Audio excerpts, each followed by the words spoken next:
Welcome to ZKast, everyone. I'm ZS Caraval from ZK Research, and I'm here inside the Mitel Suite, Enterprise Connect 2025 in Orlando. I'm here with Eric Hanson, CMO of Mitel. Eric, it's that time of year again, Enterprise Connect Week. It's same time last year we were together. Yeah, so at this event, there's always some big news, and we're going to talk about that a little bit from a Mitel perspective in a bit. But let's start with the elephant in the room. Right? Okay. The company just announced a financial restructuring. Obviously, when that happens, it always raises questions. I had my own opinions on it, but I thought it was positive. But I wanted to get your take on the financial restructuring. Yeah, no. And first of all, thanks for interviewing me today. Really glad to see you.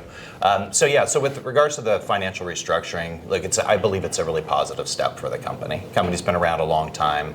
Obviously, over the last several years, we've had a hybrid strategy, and we've seen a lot of really great momentum, both on the portfolio side. We're announcing Mitel CX today, but also just in terms of some really big wins over the last year.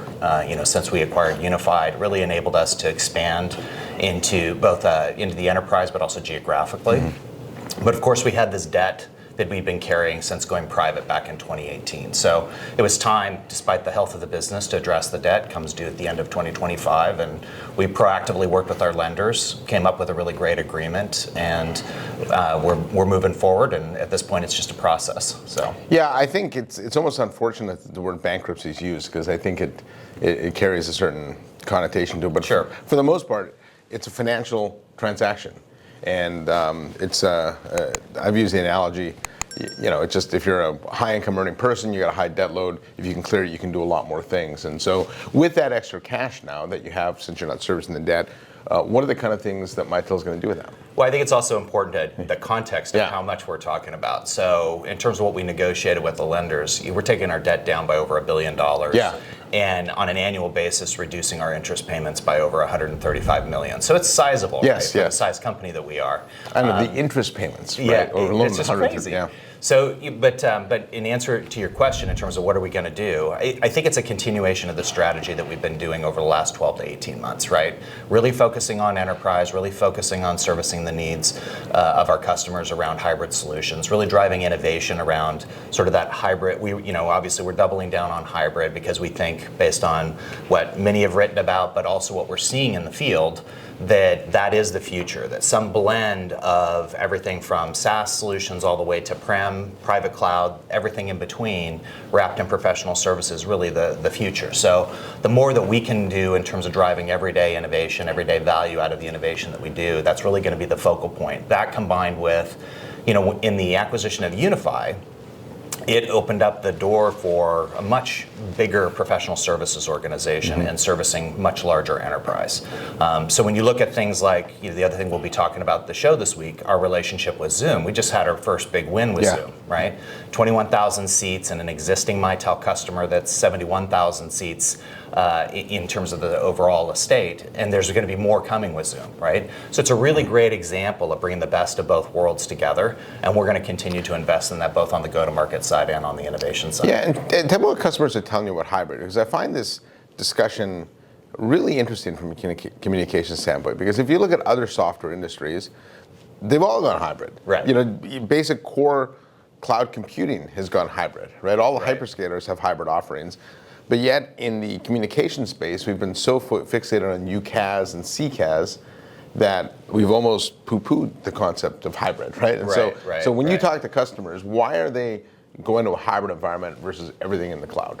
Well, I think mileage varies by organization, right? And I think when you start looking at the most demanding industries, which represent the majority of both the workforce and the revenue generated in the economy, those top 10 or 20 industries, like manufacturing as an example, they all have some things that are in common, right? Either I kind of boil it down to four scenarios. One is sort of path of least resistance, where they've got, infrastructure that they're not ready to just lift and shift. And based on their needs, they want some modern capabilities. They want to weave those things together. So that drives them down a hybrid path. The second is they need to have it, right, from a compliance perspective, either because of the geography they're in, or maybe they're in banking, financial services, and insurance. There are specific things that require them to have certain parts of their infrastructure in either dedicated cloud or even prem in some cases. And so that's sort of the need to have it. Then there's the want to have it, right? Where their risk profile is such that they look like the need to have it, right? Yeah. But they're really just conscious of business continuity. And then of course the last is, I don't want to deal with that. I want to take my IT team and devote them to other strategic initiatives, and they want to outsource it. And so what we find and what we hear in the field, and you look at some of the larger deals we've done, it really falls into one of those four categories. Yeah, I've actually seen almost a resurgence of towards hybrid cloud. And our industry always tends to swing at pendulums anyways. Right. Sure. And now it seems like we're swinging it back. And I think part of that's been driven by a lot of the macro issues. Certainly when the war started in Ukraine, everybody's like, where's my data being stored? Right. And so people want to have more control. And now with AI coming, again, this concept of having control over your data becomes more and more important. So it's going to be interesting to see how quickly companies do move back to that. Now, you mentioned the Zoom partnership. Sure. And so that's a really important part of your hybrid strategy.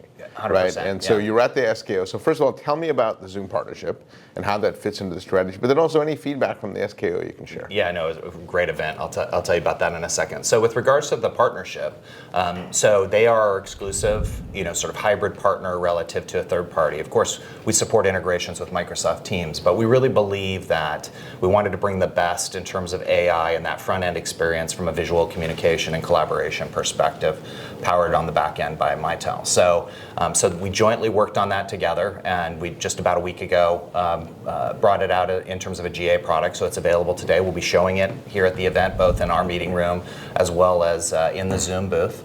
And the other component to the partnership is our devices. So we're certifying not just a couple of devices, because we sit at that intersection, as you know, Zayas, of hardware and software, right? Yes, so and one of their pillars is around frontline scenarios. So again, there's a big component when you think about devices that plays into that for those frontline scenarios. And so all of our devices that are current will support Zoom. And so that's another part of the partnership. And it was great. I got invited. We were one of the platinum sponsors, one of the 8 platinum sponsors at their Zoom SKO. First time Zoom's brought all of their sales force together. So it's 2,000 people in That's Las Vegas. actually hard to believe. It is, yeah, right? Yeah. And Eric Hanson was there, which was great. Got to meet him, spend a little bit of time with him, and then each of the platinum sponsors had a speaking spot. And at first, kind of quick funny story, I was worried because our session was going to be in the room that was the furthest away from the action, and it was also the largest room, right? Well, just like Enterprise Connect, that sometimes the vendor-sponsored sessions are not the best attended, especially if they're really far away. Ours was packed. I'm sure part of it was because of the sort of the news that we broke last week in terms of the restructuring, but I think the other part of the news was we had just closed the first big deal with Zoom, so all the sales reps wanted to know what's up. And so it was fantastic, really great interaction afterwards, really great traffic at our table, which was just outside the ballroom where they were doing all of the keynotes. And Eric attended the session, which was also fantastic. So really great support from Zoom in terms of our story and this belief in terms of hybrid. And I think that that's one of the reasons they're such a valuable partner to us, is it really helps us flesh out a part of the portfolio with a partner that can spell hybrid, right? Yeah. And that was really important to us. Well, I was actually glad to see Zoom embrace the concept of hybrid, because it's something that I've been watching from an industry perspective for a while, knowing it was going to come. Yeah. How would the traditional UCaaS, CCaaS players adjust their strategy, given that they've been so focused on saying everything's moving to the cloud for a while. Sure. And so it's good to see Zoom. Well, I think my eyes opened up when I was here last year, and I attended your panel as an audience participant in that particular session, and Zoom was on your panel. Yeah. And they were talking about hybrid in terms of how they think about computing and as it relates to AI. And so I think that, again, those are the things that really matter to us in terms of the partnerships that we pick. Yeah, good. Now, obviously at this show and every show, AI is a big theme. AI comes in many flavors, right? And talk about what you're doing with AI, both on the UC and CC side. Yeah, so a couple things. Another thing that we'll be showing at the event this week is Workflow Studio. So it's a product that we've had on the cart for a while, but we haven't made a ton of noise about it. And it largely, I think, right now is very tightly related to Mitel CX in terms of being able to design in sort of a low-code, no-code way workflows, right? But that's not limited to CX. That's also applicable to UC, and AI is a component of that. So as you think about driving everyday value and leveraging everyday innovation that drives value, the things that we can do in terms of the modules that can go into that and the way that users can access and kind of build out the workflow for communications within their environment, that's basically what it's designed to do. I think the other thing that we're thinking a lot about in terms of AI is obviously the things that we develop in-house and then the things that we leverage from a partnership perspective, no different from a lot of other players out there. Yeah. And then the key is making it, iPhone simple in terms of how it's acquired, how it's bundled into ultimately what a customer buys. And so, I know you're going to be meeting with Louise later this week. We're certainly going to be showing Mitel CX, and we're going to be showing how AI has been woven into that environment. Yeah, in fact, I'm glad you have that dual approach because I actually, it's funny because some vendors that build all their own AI in-house look at it as a competitive advantage, but I always thought, well, if there's already AI out there that does things well, why are you trying to recreate the wheel? Right. And most of you vendors, when compared to the AI companies, really aren't that big, too, right? So being able to leverage partnerships where you can in that area, to me makes sense. So, good for that. And are you still seeing a lot of interest in companies buying UCCC together? Yes, no, for sure. And actually, that's one of the reasons why we made the investment in Mitel CX. Yeah. We see roughly a ratio of, for every, 10 UC users, there's probably one call center agent. We still see trends around, pieces of an organization that don't label themselves as a call center or call center agents. And so we see, obviously, those types of advanced communication capabilities that come with a CX-oriented platform. We see them benefiting those types of scenarios. And so that combination of things we think is going to be really important. And that's part of why we brought the Mitel CX product to market. And obviously, it's tightly integrated in terms of the front end experience. So it's consistent relative to other things that an estate might have. Yeah, I think a few years ago when the vet industry started talking about that, I do think UCC integration was a bit of a solution looking for a problem. Yes. But today when I talk to companies about what they want to do with the contact center, they want to take their traditional agents, make them less support, more service, more sales functions. And so now all of a sudden that individual that was typically strictly one way talking to customers now does a lot more internal collaboration. And so if it was a solution looking for a problem, the problem came in the form of AI because it's redefining the agent job, right? And actually, I think there's going to be an expansion of seats, a reduction of traditional agents, but an expansion of seats overall as we redefine what that agent looks like, right? Well, I think the other area that I see expansion opportunity for is the frontline worker scenarios, right? We do a lot in emergency services and healthcare and so forth.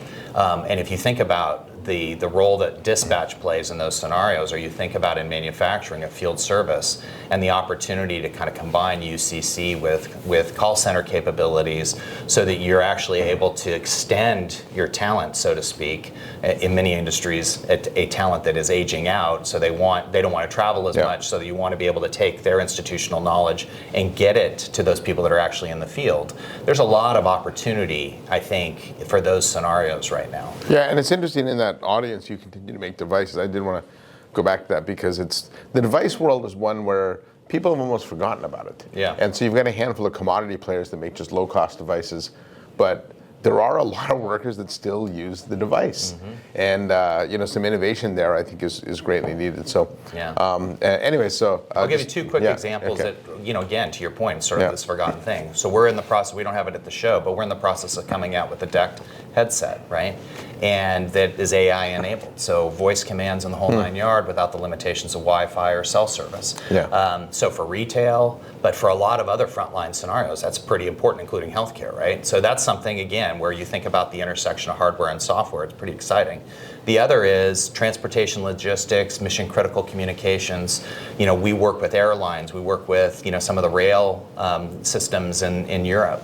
And we have a dedicated, kind of purpose-built device for dispatch and communications called Expert that is purpose-built for those scenarios. And again, is tied into the rest of our infrastructure, right? So these are, to me, very exciting things that, again, purpose-built, tailored for the kind of the right tool for the right job, right? But still tied into the scale of overall UC platform. Yeah. All right. Well, thanks for the update.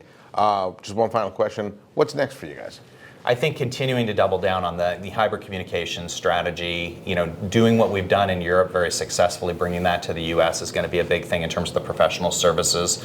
We think as you bring these things together, especially for enterprise, it's going to be really key to rapid and professional services and really create compelling customer experiences. Yeah, good. Well, I'm glad you're continuing that mission. I think, like I said, the world almost forgot about the need for on-prem systems still. So, hybrid, certainly in every other industry, has been the way forward. And I don't expect that to change with communications. Great. So, anything else you want to add? No, just thanks. Great to see you again. Yeah. So, on behalf of Eric Hanson, CMO of Mitel, I'm ZKast from ZK Research, and thanks for watching.